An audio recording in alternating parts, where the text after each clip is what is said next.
So you're student in the UK, or you just basically gained an admission to come into the UK to come and study. And I know that you must be very excited about this opportunity and you can't wait to kickstart your learning journey.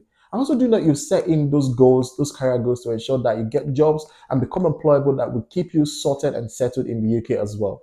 But the question is this, what would you be doing differently to ensure that those goals are being met? Now, many students basically who come into the UK make this single mistake by having to wait until after graduation before figuring out what are the job descriptions needed for the type of job they would want to go for, what are the skills that are needed, and what experiences are the employers looking for. Now, you must understand that having to have a degree, be it undergraduate or master's degree, is very important as it gives you exposure. But you must understand that employers out there are looking for people who have got skills and values to offer for an exchange of money. Now, in this video, I'm going to be guiding you on the steps you need to take to ensure that if whether you don't have an experience, you don't have any skill, within 0 to 6 months, you can become employable even while being a student.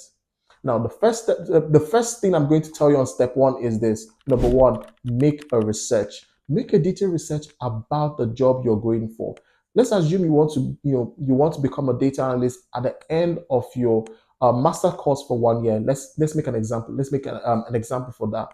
Now, what I will tell you to do is make a detailed research about that course, about that job basically. Once you've done that, figure out what the skills that are required, what the day-to-day roles and responsibilities are required for that job. Once you've done that, this takes me to step two. Now, at step two, what I ask you to do is start honing those skills, start developing yourself on those skills, spend at least 6 months ensuring that you're well-grounded, and at the end of the day, build in portfolios and projects that you would like to show an employer if being asked for, just so that they can see how serious you are and what you can actually do.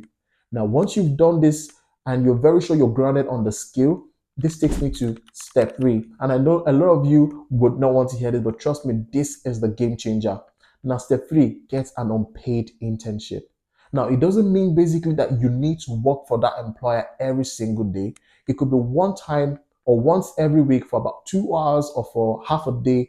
What you're trying to do is if you spend 6 months, the remaining 6 months of your 1 year master course, having to do this internship, these are the benefits you stand to gain. Number one, you've honed those skills that you've learned for the past 6 months. You're also going to get a working experience, which would also quantify as a work experience in the UK or wherever location that you are in.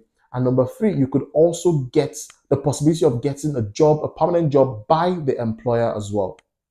Now, if you do this just the way I've told you, I can assure you that while graduating, you're not just going to be graduating with just a degree, be it undergraduate or master's. You would also be graduating with having skills, a work experience, and even a job as well. Now, if you love this content and love this video, please do well to give this video a like, a thumbs up, comment, share, and subscribe to this video. And I'll see you in my next video. God bless you.